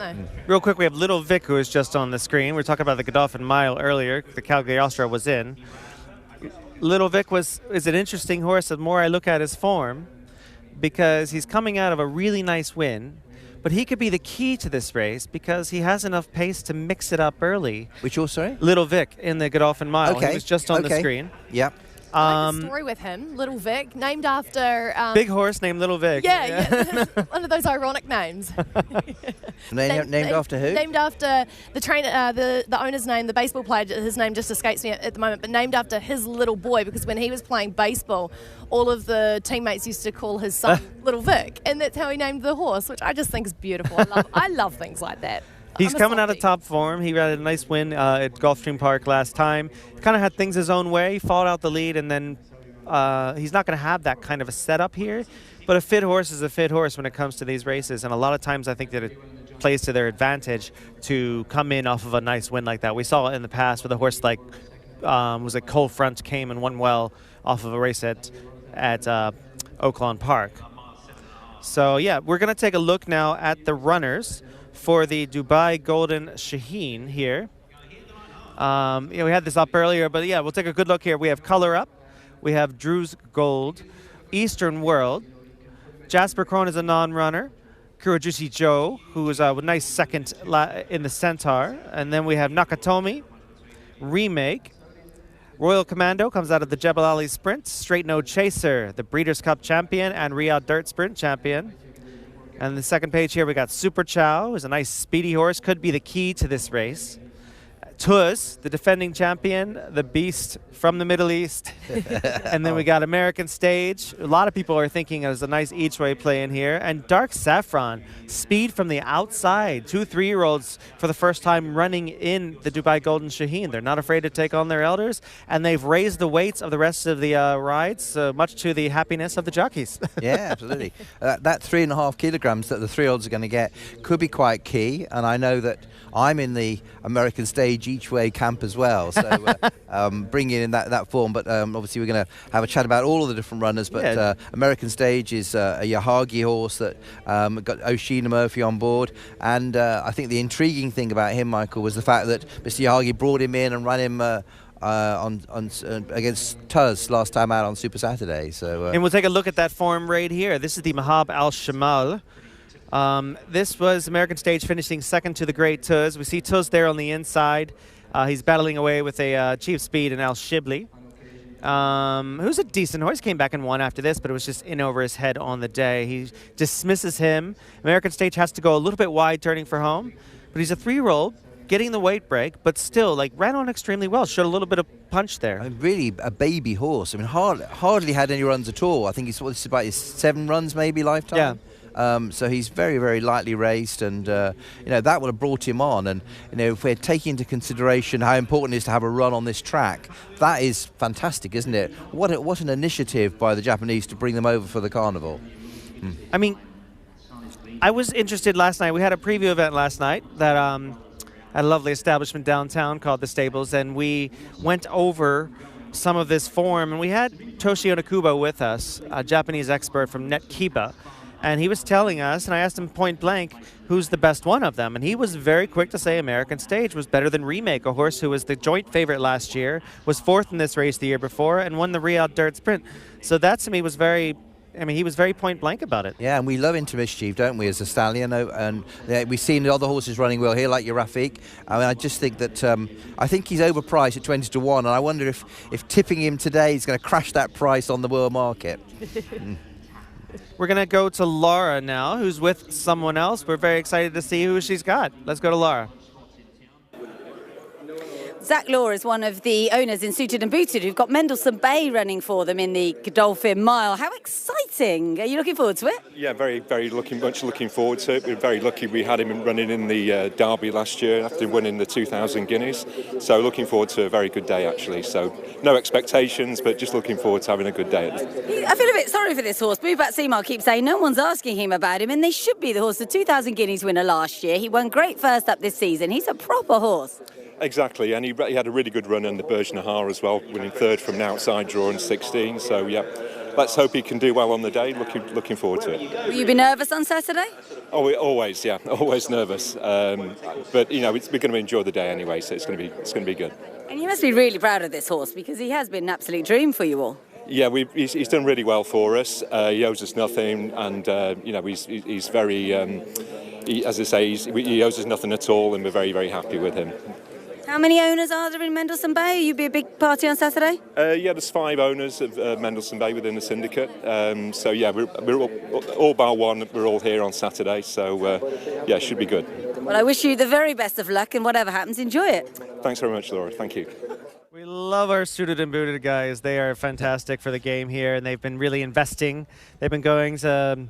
A full disclosure, I do a little bit of work for Fasig Tipton, and they go to Fasig Tipton and buy, so I'm really excited to see them with a horse from the May sale for the 2nd year in a row. We have 2 horses from that sale running here.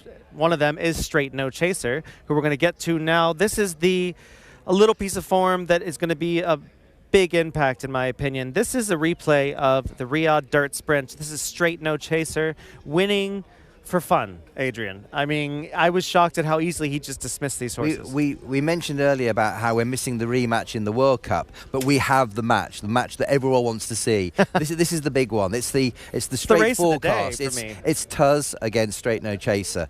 Will it be a brawl to the wire? Or do you think somebody's going to blow somebody It's out? going to be awesome. And I am in the Straight No Chaser camp, I'll be absolutely honest with you. But Tuz, the most likeable horse in training, and what a fantastic horse he is around this track. Unbeatable, really. So. Are you in his camp because of what you saw in Saudi? Or is it just everything coming into this race that you're really in Straight No Chaser's camp? Because he only really emerged on my radar, obviously, after that Riyadh win. No, because he was a Breeders' Cup sprint winner. And obviously, wearing my Saudi hat here, because I do the recruiting for Saudi as well, he was the #1 pick. And he's an interesting horse because he's owned by My Racehorse, which is one of these micro syndication jobs. So, it's great. And he's trained by Dan Blacker, who is an Englishman who... trains in California. He's only trained in California. He was an ex-Godolphin Flying Start. So a lot of those guys that Sheikh Mohammed got going through the Godolphin Flying Start program. And Dan has had a fantastic season, and this is probably his breakthrough horse. Dan's dad, Philip Blacker, was very well known to the English people as a famous jump jockey and an equestrian sculptor. So it's fantastic. Dan is having a great season with him. He came across as a Breeders' Cup winner to Riyadh, and then you saw him, Cassie, winning him out there. That was my first time seeing him, and he really did blow me away there. Obviously, he won spectacularly, and so that was it. But even just in working, he sort of had this little presence about him in the mornings at Riyadh. And for Dan, as you mentioned, he's come through that Godolphin Flying Start, and he's back here in Dubai all these years later with a really, really, really strong chance. Possibly the best chance for the, I guess, Americans on the program. And can you imagine if 947 owners rock up? Is that how many are in this I think there's 947. Wow, unbelievable. Micro syndication is really taking off in England right now. My daughter's got 3 horses with the owners group there, and it's a great way of bringing new, young people into the sport, isn't it, really? I think it's the way of the future, because in all honesty, who can afford to have a racehorse on their own, or even 50% or even 10% particularly at this great Group 1 level? Yeah. And as you've alluded to, we did have, obviously we had a Flying Start winner last year, Jerome Renier, who comes back obviously with solid claims. So must take on Romantic Warrior with Factor Cheval. But we could have another Flying Start winner this year. Laura is in the field again, and she is got someone else. Let's see. Sophie Abel is the International Director for the Jockey Club based over in the UK. We've got a new partnership with Dubai Racing Club, which has brought you over here several times. Have you enjoyed your trips? It certainly has, and it's brilliant to be back here in Dubai in this world-class venue. And we're delighted that we now have our strong partnership in place with Dubai Racing Club, between the Jockey Club, where we sponsored a race here back in January, and we will be welcoming the Dubai Racing Club over to Newmarket during the July Festival. Which is just the most beautiful few days that they're on the July course. Seems a long way off, but it will come around pretty quickly, I suppose. It certainly will. It'll come very quickly. And obviously, the synergy between British racing and racing here in Dubai is so strong, and nowhere more so than in Newmarket, where His Highness Sheikh Mohammed has so generously supported not just breeding and horses, but also invested in our community. So it felt like a natural synergy to strengthen that partnership even further.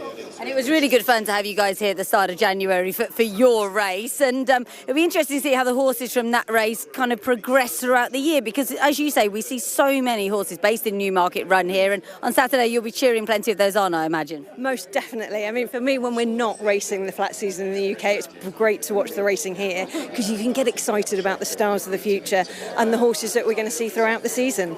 And this is your first Dubai World Cup, am I right? It most certainly is, and it's phenomenal to be here. For me, racing is a global sport, and it's fantastic to see what our partners are doing to deliver, and the team here at Dubai Racing Club have done a phenomenal job. The hospitality, the facilities are world class, and I can't wait to see what Saturday brings. And coming up, of course, you're also based in Newmarket racecourses, and the Guineas is pretty close, isn't it? Craven meeting, it's all happening. Yeah, not far away, so less than 2 weeks until we start racing at Newmarket.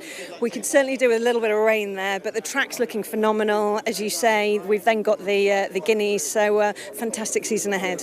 Really good to speak to you. I'll let you get back to your breakfast. Thank you. Thank you. All right. Thank you so much. I love Sophie. Good to see her here.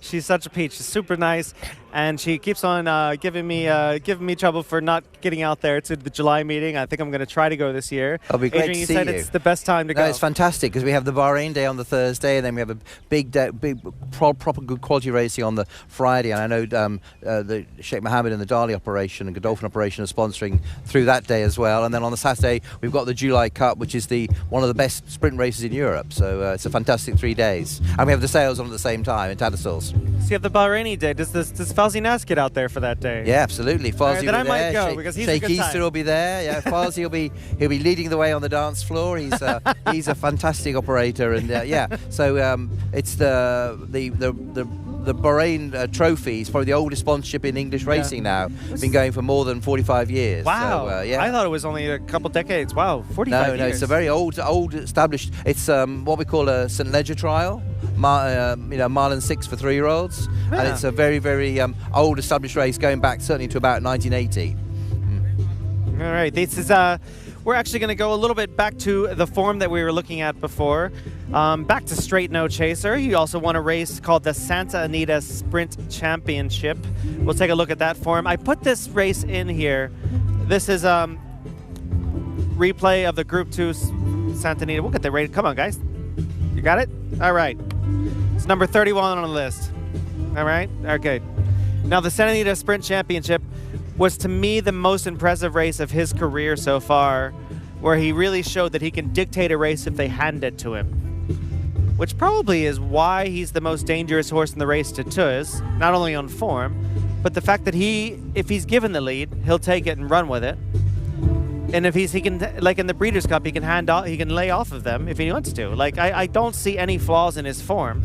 I just think that there might be a horse who might beat him in the end if he gets softened up. And it's great that, it's obviously a huge day back in America now. Obviously, we moved dates here for World Cup, but Johnny V has forsaken possible big rides in America to come here and maintain the partnership with the horse.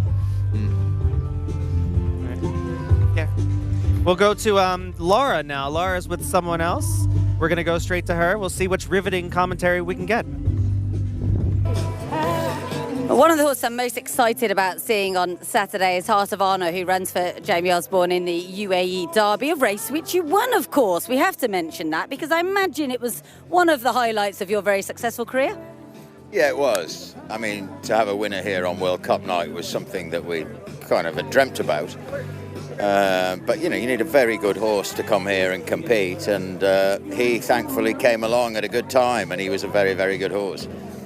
This is also a very, very good horse. In terms of raw talent, for me, he's got so much more to give. Yeah, I think you're right there. And, I mean, looking at him now, comparing him to the shape he was when he arrived here in Dubai in November, it's quite extraordinary how he's developed and matured and got so much stronger. So,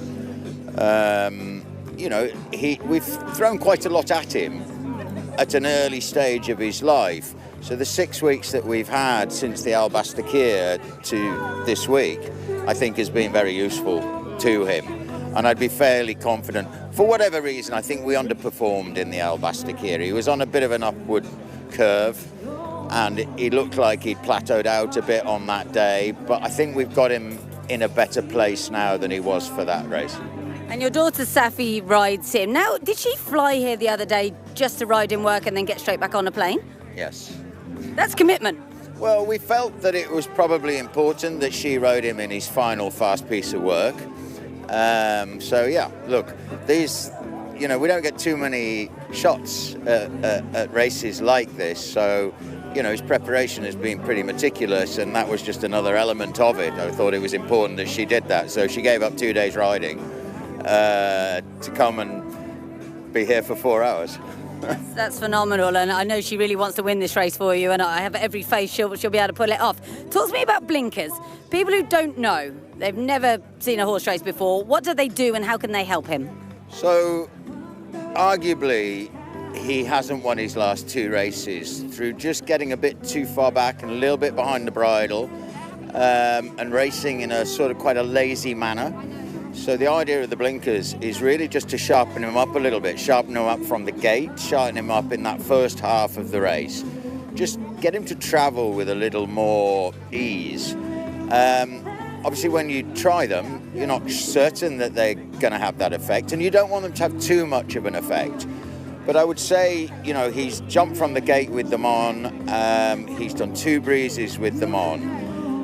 And both breezes, you would say he looked a lot sharper, a lot more direct. We always carry a GPS when he's breezing, and the times that he's clocked in his last 2 breezes with the GPS on would say that they were the 2 best pieces of work he's ever done in his life. So to what proportion is that the blinkers? What proportion is that he's just in a better place right now? I don't know the answer to that, but if it's working and it's worked in his work, then we're willing to risk it in the race. Absolutely fascinating. That was quite the education. Many thanks. Good luck, and I hope you're not going to be too nervous on Saturday. No, I won't be too nervous. I'll just be excited. We're all excited. Good luck and many thanks again. Thank you. Thank you so much, Laura. My life is full now. So we're going to look at a little bit more form here. Go back to the Shaheen. We got 2 more pieces of form to look at before we get some final answers from our lovely analysts here. Let's look at the listed Jebel Ali sprint straight up the hill here. You got Royal Commando coming up the rail, squeezing up there for Salim Bigadire, one of the top trainers here. Always dangerous on World Cup night, Salim. His horses seem to outrun their form a little bit each time. Can this horse, first of all, is he in the right race? He might have been in the outcast, Royal Commando, but can this horse have any chance to hit the board? No. No. I mean, he's got Christophe Lemaire on board, which is a help.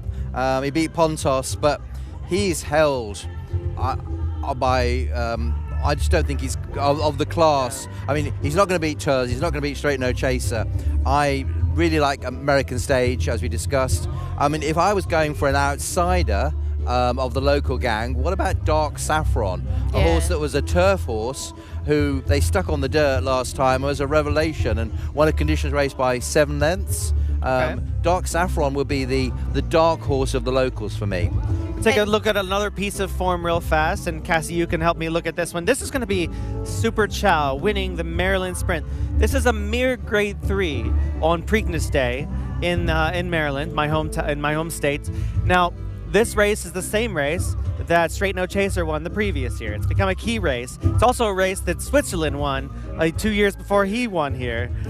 This has become a key race for this here, and Super Chow wins it easily. Okay, so it's becoming a good form race. All right. Well, it's a little bit quick early on as well. Super Chow has that early speed. Yes, and he's drawn right in. He's the only speed drawn inside Tuz. Really? And the most interesting part about this is that his jockey, Chantal Sutherland, who's won 2 graded stakes on the horse, works for Bhupat Seymour. Yeah. So she might lose a job if she beats Tuz on the day. So imagine that. I mean, intriguing booking, did you not think? Do you think Jorge Delgado's booked her because of her experience riding work and riding here? Yeah, I mean that, and I think that maybe she was integral to getting the horse here as well and sort of putting the race on the radar. You know, it's interesting because I wouldn't want to be in her shoes right now because she hasn't ridden a lot recently. She might be a little bit, wet behind the ears when it comes to that. But she's also got one way to go. If you just do not break and do not outbreak Tuz, then the race is kind of over for her. And we've not mentioned Nakatomi, a horse who won the Group 1 Alfred Vanderbilt. The only reason we couldn't get the footage on that in here, but we did it last night in the preview. Now Nakatomi to me is, well, I think he's got a huge chance. I was kind enough to get a nice piece from Fergus Galvin, the racing manager for Qatar Racing, sent me a video of his last work before he got on the plane, and he looked lights out. I think he's going to run out of his mind, and I just think if the race goes, if 4 horses go to the front, if Dark Saffron mixes it up with the 2 big favorites and Super Chow on the inside, you know who's going to be sitting right behind him? Nakatomi. My only fear there is that you've got...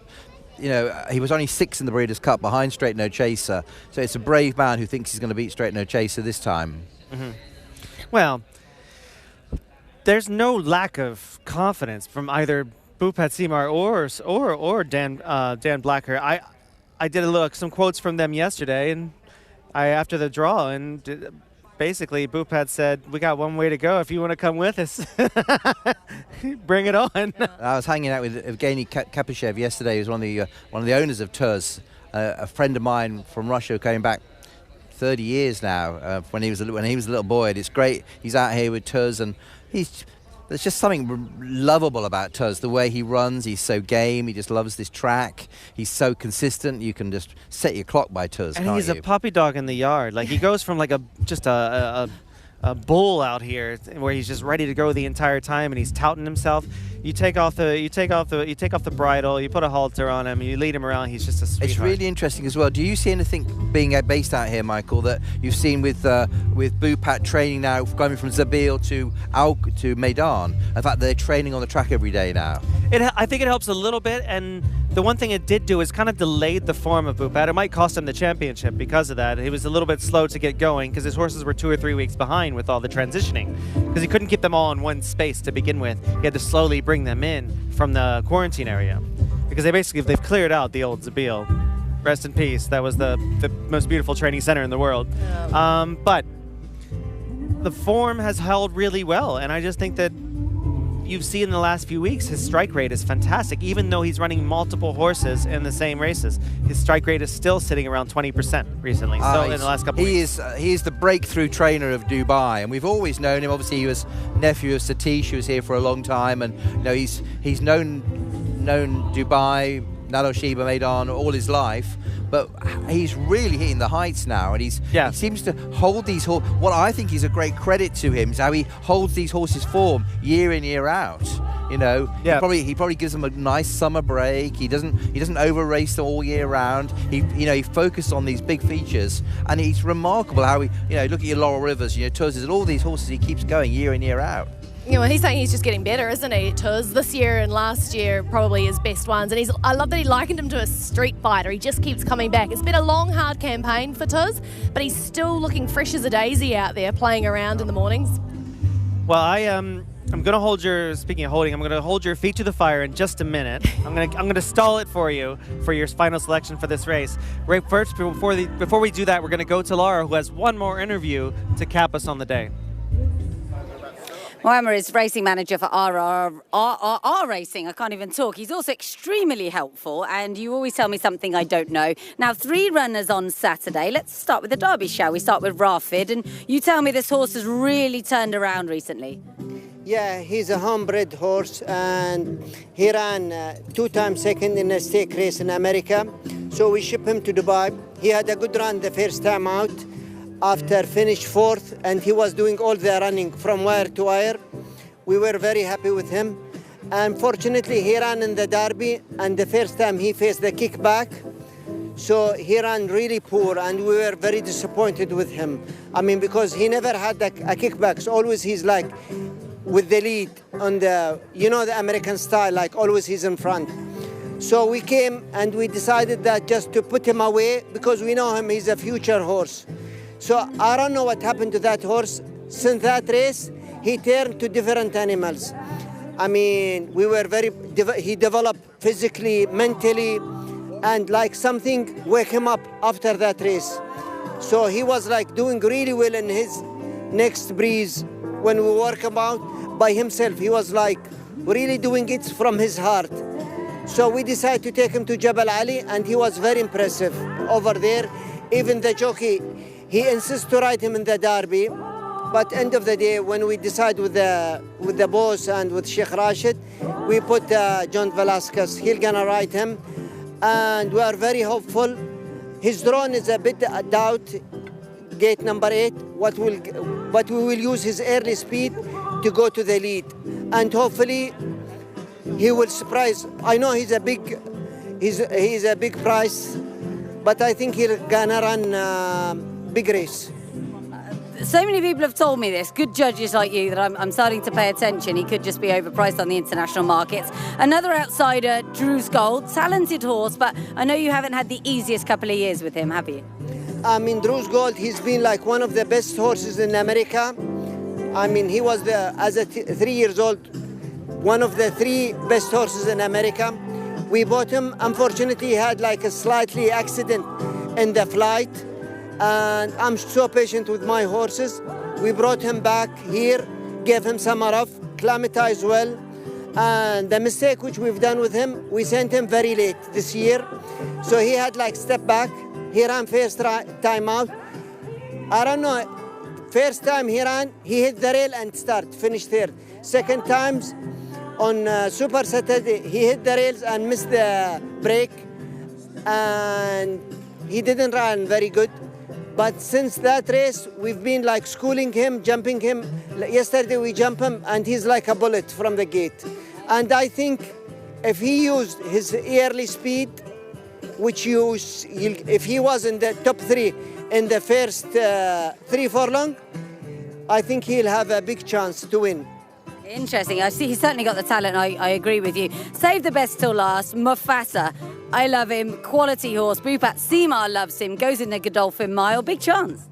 I mean, very professional horse. We bought him after his impressive win in Gulfstream Park, beating White Abario and making track record.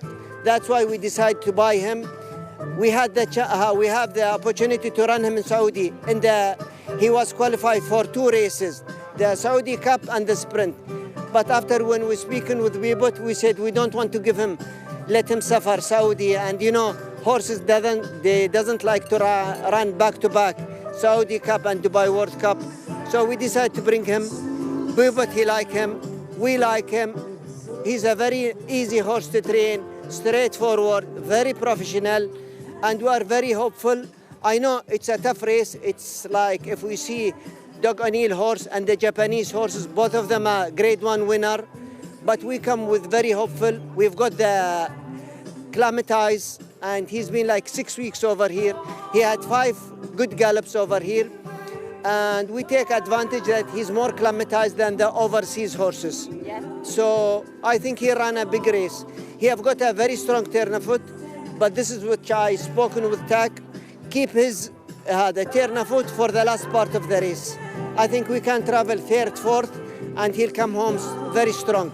I think he will as well. Like you say, he's been so professional in the mornings. Last question, will we see the boss here? Will Sheikh Rashid be here on Saturday? He postponed his flight. He's traveling. He postponed, and he loved this meeting, and he's trying always. He's been a very good support for us, buying, breeding, whatever we ask. Always and he love it, and he'll stay until the last race. Even I told him he went to attend. He's in the games, and next year we'll have more horses hopefully. Well, I know you will, because you've got West Saratoga, of course, haven't you? How's he doing? Yeah, he's doing really well. He had like a bit of issues before the Derby, so he's sound, working good. But when we saw him. Always he's had plaster in his foot. We decided to keep him away. He's 4 years old, and he's doing fine in the farm. He'll come next year more stronger and more climatized, and we are very hopeful about him. Well, it's great to speak to you as always. I'll let you enjoy your breakfast, but thank you and good luck on Saturday. Thank you, Laura, and it's always a pleasure to speak with you. Thank you. Brilliant. Thank you so much, Laura. Brevity is king, as they say. Now, we're going to look at our final answers for the Dubai Golden Shaheen. Speaking of Triple R Racing, they have Drew's Gold in there, who I think is a nice live long shot to get a piece there. Now, we'll start with you, Adrian. Obviously, this is we've given you a chance we've stalled you out a bit to give you a chance to look over everything. No, I sorted this race. You sorted it? You ready? The easiest race. What do you got? What do you got? I've got the trifecta. Oh, give us the Trifecta is going to be Straight No Chaser, over Tuz, over American Stage. That's my 1, 2, 3. All right. Now, because he did it, and you can blame him later, Cassie. You have to give the trifecta as well. Okay, so yeah. who do you have? 1, 2, 3. I'll go Tuz. Tuz on top. Tuz on top. Straight No Chaser. Is it because you want some of the champagne afterwards from Zbil? I mean, I will drop it in, and I will tell Bupat that I was tipping Tuz if this happens. Yes, no shame. And I liked your point that you made about Nakatomi, so I'll go Nakatomi to run a 3rd again this year. I think between the two of us, one of us is going to be celebrating. So we're a team. Well, your win is my win, and vice versa. We're hedging our bets, aren't we? So I am going to have the correct answer. No, I'm going to take it to the bank. Nakatomi, big upset, 10-1. Second place, Straight No Chaser. Third place, Drew's Gold. Wow. At a Where did that come from? Price. Drew's Gold. I think Drew's Gold is got 2 trip notes in his last 2 races. You put lines through those, and his form is as good as any on here. Yeah. And I think he'll run huge in here. So Sylvester de Sousa's going to be pumping yeah, away. he'll get him out. He'll get him out and get him going. Yep. And I spoke to Julio last night, and he said the horse is very much ready. Julio Lasquaga, the trainer. So we're going to go with Nakatomi on a pace play. If there's a bit of a meltdown, he's going to be the one who benefits the most. And he gets a proper dirt jockey this year. All respect Jamie Spencer and his turf riding, but 6 furlongs in the dirt is not his bag. And Misael Jaramillo gets on, who's won this race with XY Jet. He is a serious jockey in races just like this. So Nakatomi on top for the diehard fans out there. Straight No Chaser in second, and Drew's Gold, big old 50, or what is he, 40, 50 to 1 in third. Breaks the bank. Yeah, breaks the bank. Exciting. Well, that's all for us, guys. We thank you so much. Adrian Beaumont, Cassie Fahy, you guys have been fantastic. Cassie, we'll see you again tomorrow for the last one, hopefully. And Adrian, we'll see you everywhere this weekend. We'll wish you the best. And look forward if there's one tip of the week, for the race we didn't cover, who is your best bet of the week? Oh God, you put me on the spot now. Obviously, I'm liking I look at the European horses. We brought a lot of European horses over here, so we're looking really at the Dubai Turf and the Shima Classic. And I'm probably going to go have a quick look through them all. Some wonderful horses in the Dubai Turf. I'm going to go. Oh, it's so difficult. You've got to factor in all the form, the Japanese. We haven't even touched on the horses like Liberiana I saw this morning. Fantastic. I don't know. My heart rules my head. The one that would give me the most pleasure, I think, will be Believing. Okay. Just that's the one I'd like to win. So your best of the week is the one you didn't select. Good. Get it. Got it. but I'm I'm really looking forward to the night. It's going to be great. I think it's really interesting we put the racing back an hour because of the heat here. So I think that's a really positive thing. It's great that Dubai is aware of horse welfare. I think that's a very positive thing we're doing here. And can't wait to see them run here and then continue on through the European season. We look forward to looking after you, Michael, when you make it over to Newmarket or York or Ascot or wherever you come to. Cassie, best of the week. Romantic Warrior. Easy play. Unoriginal, I know. My best of the week is going to be Steel Sunshine, 14 to 1 upset in the Godolphin Mile. But that could change by tomorrow. We'll be back tomorrow. My name is Michael Ados, and we thank you for tuning in. We hope to see you here tomorrow on Dubai World Cup Daybreak. And may all your photo finishes be winning ones. Thank you, guys.